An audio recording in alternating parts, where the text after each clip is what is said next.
Here we are in part 3 of the master class on the hurdles. And what I'd like to do is cover things in a part-by-part manner, giving us an opportunity to look at certain parts of the run, the hurdle run. And this first thing I want to do as you're looking at this piece of video is I want to look at the start itself. There's a lot that goes on with hurdling, but one of the things that Gary Winkler, one of my hurdle mentors, taught me was that everything you see that you're trying to correct or make better with your hurdler always stems back to what you see before it happens. Don't try and correct something on top of the hurdle. Look at the takeoff.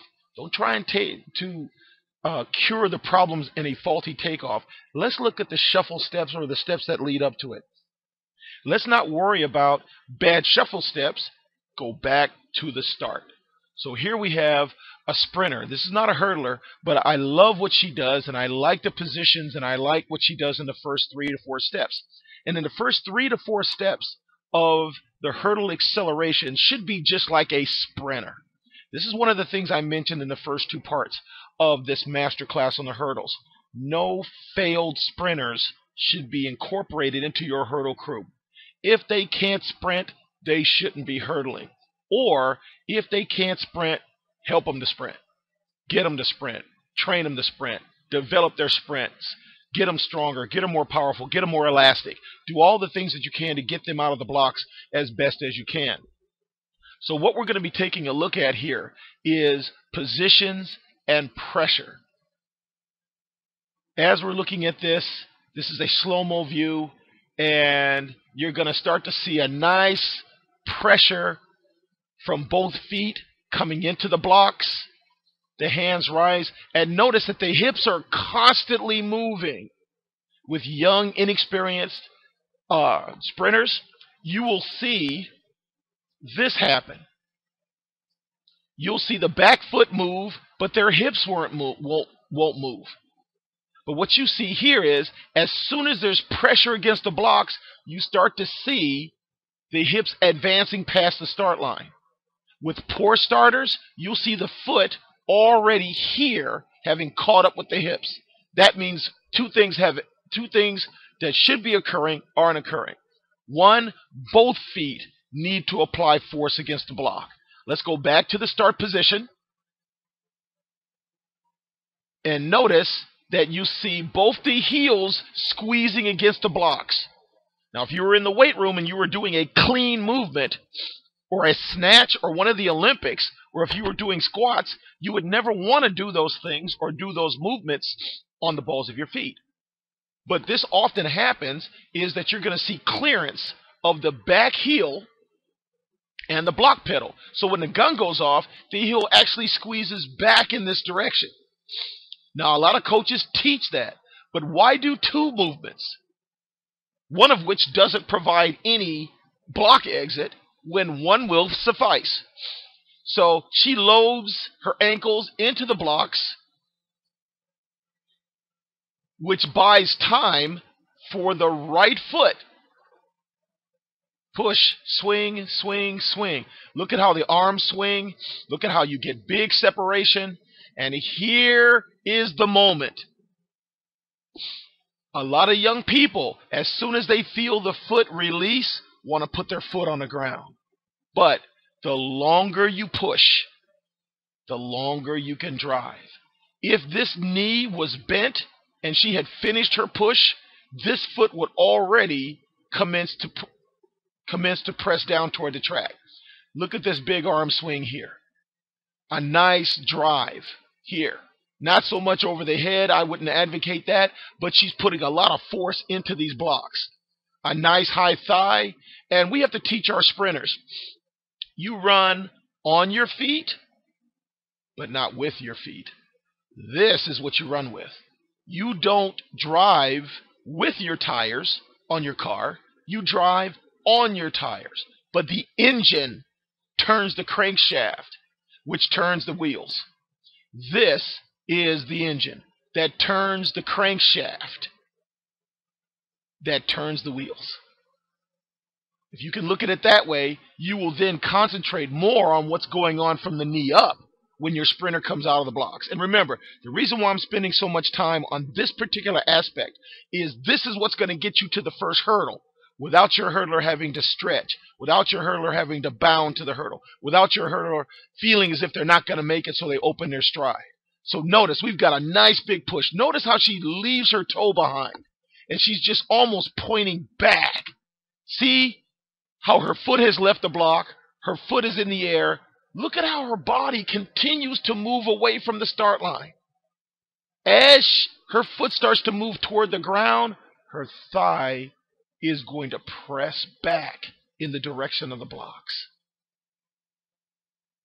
So when she reaches full support, you want a knee-to-knee position where her right knee has virtually caught up with the left knee. So when your sprinter reaches full support, if you can see that the sprinter's foot is full support and you see a big gap between the knees, we got a problem. We're going to go and I'm going to show you some video of some sprinters who have that problem so that you can see the difference between the two movements. Pushing down into the ground. So now she's sunk into that ball of the foot. She's in full support. Notice where her foot is. Directly under the hips. Now, with her shin bone pointing in this direction, she can now start to apply force in this direction. However, if she had applied force and her shin bone was straight down, we all know Newton's first law, equal and opposite reaction, or one of Newton's laws. I think that might be the first one if I'm correct. Then if she pushes down, she will push up. If she pushes back, she goes forward. Nice swing with the free leg. And it looks like she's executing another block start. Look at how these positions almost mirror each other. So, big arm swing, big push. The longer I push, the longer I can get prepped for the next step. Look at how high her thigh is. Now, her thigh was brought to this position not because of her foot, but because of her hip and thigh and quad, hamstring, glutes. That's the motor that runs the ship. Now watch what begins to happen as she begins to step off the track. See how she leaves and flexes that ankle. It's called triple extension. Some of you may have heard that expression in weightlifting. Flex the ankle joint, flex the knee joint, flex the hip joint. Flex, flex, pop. So it goes through a chain. She's flexing this, and when she's done flexing, the longer she flexes the ankle, the better chance you have of flexing the knee. See, when she flexes the ankle, loads the Achilles and the calf. Flexes here, loads the hamstring tendon that runs behind, that goes right into the hamstring, hits the hip, which is controlled by the glutes. Hip flexors and hip extensors are all working in concert to get this big push. Now she's turned her leg into a huge rubber band. What do you think is going to happen when that foot leaves the ground? She's going to drive that thigh. This foot's not going to pop up. She's going to swing the thigh because she's got a nice stretch in her hip. Now let's look at the front side here. Watch what happens. See how she's still in the air? But watch as the thighs close. This is a critical sprint cue. We as sprint coaches have got to teach this. And notice where her knees are when she hits full extension. Remember I said we want it to be knee to knee. With our young sprinters, remember equal and opposite reaction? I told you. Remember the shin bone. Normally with a sprinter that's not experienced, normally with a sprinter that doesn't have hip strength or hasn't been taught to sprint in this area to generate force against the ground, they think they've got to generate force from the knee down.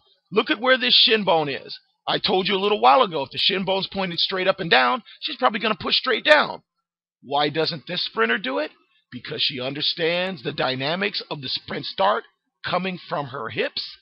Look at how she squeezes her hips and scissors her hips into the next step.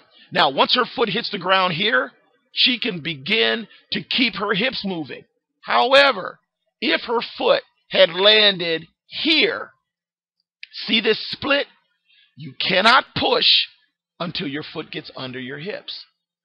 That means that if her foot were on the ground now, 1, 2, 3, 4, 5, 6, see, the clock is ticking. So your sprinter may be fast enough, but if they can't time up the scissor movement of the legs, they're going to be behind. They're going to use an inordinate amount of energy to fight themselves out of bad positions, and they may be fast enough to run a fast 100 meters. They may be fast enough to run a fast 100 hurdle race or 110 high hurdle race. They may be fast enough, but if they miss timing, they're going to burn energy necessary for running fast for fighting themselves out of bad position. Here comes another one. Look at the push, look at the push. This looks like another block start. And what I try to teach my sprinters is that the first 6 to 8 steps out of the blocks should be 6 to 8 consecutive block starts.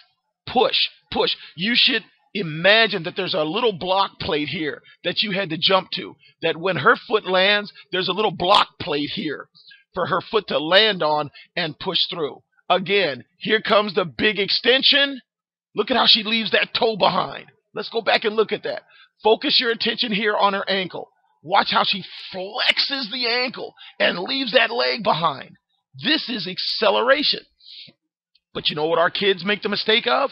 They put this at the end of their race when they start to get tired. They use their frequency early and use this at the end. She wants to see her hands. Remember, I talked in the first 2 parts about seeing your hands and invisible hands. In seeing your hands right here, that is an acceleration mechanic. Once you get going into your race, you don't want to see your hands because that's acceleration. Once you get to top speed, why are you trying to accelerate again? So now she flexes the ankle, flex, knee flex, hip pop. Now let's see if she does it again. Let's watch what her legs do. Here comes the scissor. Boy, look at how she closes those legs. And when she reaches full support, into the full spike plate in full support, her hips are over her foot. This is a beautiful block start. I really like what she's doing here. Now, we won't go into the 4th step because I like to have the push mechanics through the first 3 steps. Some coaches say 4 and 4. You know, maybe they're doing it just to be even. But if you're really driving, those first 3 steps have to be just like 100 meters. I like to have the 4th step transition into prep, and then the last 4 steps are prepping for takeoff. But let's take a look at some other examples of a very, very good start. I've got some other clips here that we're going to take a look at. I'm going to take a look at Yardanka Donkova, the world record holder who still holds the current world record. And I want to take a look at one more sprinter to give you an idea what and how powerful the block start should be.